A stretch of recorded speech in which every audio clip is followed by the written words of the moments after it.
Vamos a hablar un poquito de la importancia que tiene tener unos drenajes eficientes en nuestro cultivo hidropónico. Empezamos con las ventajas que tienen en sí los cultivos hidropónicos y por eso se vienen utilizando cada vez más. Principalmente porque tenemos una mayor producción, unido a un adelanto de la producción que nos permite también sacarle más partido a nuestro cultivo. Además, tenemos un mayor control en los factores que son clave en el crecimiento de la planta, como la luz, la temperatura, muy importante la nutrición, humedad relativa, etc. Luego, además, nos permite controlar más las condiciones de higiene y limpieza del cultivo. Y luego, al salirnos del suelo y estar cultivando en un sustrato, nos permite no tener los problemas que van asociados a un suelo que ha estado siendo cultivado de forma constante con el mismo cultivo una y otra vez, que son problemas de patógenos, de fatiga, de salinidad, etc. Por lo tanto, no tenemos que desinfectar el suelo, es una labor que nos ahorramos. Y algo muy importante, sobre todo en los tiempos que corren y en la zona de la región de Murcia, es que nos permite reutilizar el agua y los nutrientes que en ella aportamos. Bueno, aquí tenemos un ejemplo de cómo también las universidades, organismos públicos se vuelcan con el tema de los cultivos hidropónicos y vemos cómo en la zona de Huelva, en la que el cultivo de fresa es muy importante, ya la universidad estudia y comprueba que cultivar en fibra de coco es una alternativa muy rentable porque mejora el crecimiento y la calidad del fruto. Claro, en una planta al final todo influye. Todos los factores externos influyen, no uno más que otro, todo influye. ¿Para qué? Para poder tener una planta que realice la fotosíntesis de forma óptima, que es lo que buscamos, ¿no? Y en la planta hay varios equilibrios. Tenemos un equilibrio energético, uno hídrico y otro de asimilación. La planta siempre va a tender a reconstituir el equilibrio que pierda, ¿no? Que pueda perder. Todo esto, estos tres equilibrios están muy relacionados entre sí con la evaporación, ¿de acuerdo? Entonces, si tenemos un desequilibrio energético, al final afecta al hídrico, al de asimilación, todo se afecta. Tenemos que entender la planta como un conjunto.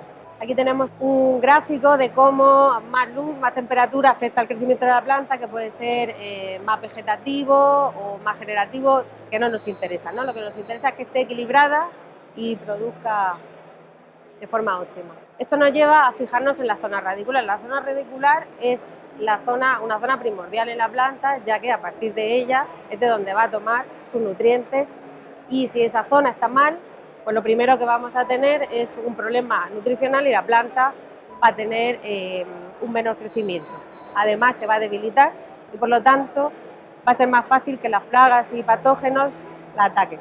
Tenemos que tener en cuenta que el sistema radicular también está vivo y este sistema se tiene que adaptar a los cambios de temperatura, a los cambios de humedad, a todos los cambios que se producen alrededor de la planta. El sistema radicular también se tiene que adaptar. Aquí tenemos, por ejemplo, hablando de los cultivos hidropónicos, en este caso en sustrato de lana de roca, cómo dependiendo de cómo se haga el riego y la dosis de riego influye para el agua disponible de la planta, para la planta dentro del sustrato. Cosa que es muy importante porque lo que queremos es que las raíces se desarrollen de manera homogénea por todo el sustrato que tienen para ello disponible. Es muy importante, por lo tanto, la distribución del agua dentro del sustrato, su conductividad eléctrica, el pH, la cantidad de oxígeno, la temperatura, todo eso influye en nuestro sistema radicular. Bueno, aquí tenemos un ejemplo de cómo son los riegos desde por la mañana y los drenajes hasta la noche, ¿no? Como por la mañana el sustrato se tiene que volver a hidratar, drena poco, a lo largo del día se mantiene de manera constante y ya al final del día que se deja de regar, pues baja hasta cero. Dentro de tener unos drenajes eficientes que permitan que la planta tenga a su disposición el agua que necesita, pero de forma correcta, parece algo que no es muy importante, pero tenemos que tener en cuenta dentro de nuestro sustrato, del saco, de donde está, donde se hacen los agujeros para el drenaje. Tiene que ser entre plantas para conseguir, primero, que no tengamos falsos drenajes, porque si hacemos el agujero justo debajo de esta planta va a drenar de manera va a drenar más que si lo tenemos en otro punto y nos va a generar un falso drenaje y la lectura no va a ser correcta, ¿no? Y luego además tenemos que hacer el agujero entre cada planta para que todas reciban lo mismo y no se nos acumule agua al final del saco o en la zona intermedia, para que todas estén lo mejor posible. Aquí tenemos algunos ejemplos en imágenes de problemas que nos trae el que no drene bien la planta, ¿no?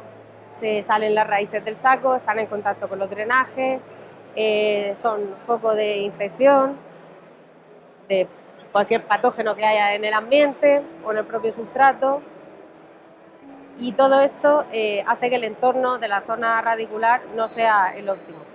Entonces, en Hydroponic System lo que buscamos son soluciones eficientes para estos drenajes, ¿no? Para poder tener una circulación óptima de los drenajes, que no se salgan nuestras raíces, que tengamos unas plantas sanas a nivel radicular y por lo tanto de la zona aérea también, que el sustrato funcione bien, esté hidratado de forma uniforme, podemos ahorrar así agua, fertilizantes, fitosanitarios, puesto que ya no tendremos por qué estar utilizando productos de forma preventiva de manera tan constante, y al final lo que queremos es tener una mayor producción y de mayor calidad.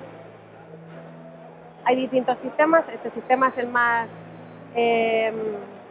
sencillo de alguna manera, pero muy eficaz, que es lo que tiene de particular es el spacer, que es una pieza que consigue elevar el saco, en este caso, a 6 centímetros de altura, que la apoye perfectamente la base, que drene, que no se salgan las raíces, que haya aireación y todo lo que hemos comentado. Además, lleva una canal de polipropileno virgen de alta calidad, una tapa para la salida y unos clics que nos permiten sujetar la tubería de riego, de manera que si un gotero, por lo que sea, pierde agua, va a caer dentro de la canal, y luego además con las labores no se va a pisar, no se va a romper. Se va a quedar todo hecho en un conjunto. Aquí tenemos un ejemplo, pues, tanto en fresa, en tomate, pimiento, en fin, lo que cultivemos, macetas, lo que le pongamos. Tenemos este otro que es muy similar, pero está más orientado al tema de los arándanos, que van en macetas o en sacos, bolsas más grandes, necesita mayor volumen de sustrato, pero al final lo que buscamos es lo mismo, ¿no? Que drene bien, que las raíces estén sanas y que la planta crezca bien. Estos son ejemplos de instalaciones reales que tenemos por el mundo. Esto, si no recuerdo mal, en México, y es tomate. Aquí tenemos las raíces, el aspecto que tienen después de un ciclo completo de cultivo, y vemos que hay una gran masa de raíces, pero están sanas, blancas. Aquí tenemos fresa en Huelva, que también en los típicos caballones, bueno, pues también se puede adaptar el sistema para modernizarlo. Frambuesa, también con macetas de 10 litros. Bueno, aquí, tenemos un vídeo, pero... Y luego tenemos sistemas elevados, ¿no? Porque con estos sistemas conseguimos varias cosas. Por un lado, se pueden regular en altura, con lo cual la pendiente que tenemos es óptima, no dependemos del suelo. Y además conseguimos que el cultivo esté a cierta altura para facilitar la mano de obra, ¿no? Para que los trabajadores puedan trabajar mejor. Este es un ejemplo también del sistema puesto en México con tomate. El mismo sistema pero para fresa, para que esté a 1 metro de altura, ya que la fresa pues requiere mucha mano de obra y tiene que estar a una altura suficiente para recoger bien el fruto y demás. Aquí lo tenemos puesto esto es en España, en Cantabria. Lo mismo, pero sistema para tener colgado del invernadero, ¿no? Si el invernadero tiene una estructura suficientemente fuerte, pues lo podemos colgar. Como por ejemplo en este caso, que también es de fresa. Aquí podemos ver en estos sistemas elevados cómo fluye el drenaje, está drenando, están regando, cómo va el drenaje, sin obstáculos, sin acumularse, y se recoge en una línea además de bastante longitud. Esto era unos 75 metros. Y bueno, un poco en nuestra zona, ¿no? En la zona de Agritech, de toda la plataforma, que es la zona de Murcia, el agua es un recurso muy importante para todos, pero para nosotros quizá un poquito más. Entonces, se están haciendo muchos esfuerzos en investigar para conseguir tener un drenaje agrícola cero, digamos, que permite, ¿no? Sistemas que nos permitan recoger ese agua con esos nutrientes y reutilizarlos para conseguir que todos los sistemas agrícolas sean menos contaminantes por un lado y más rentables por otro.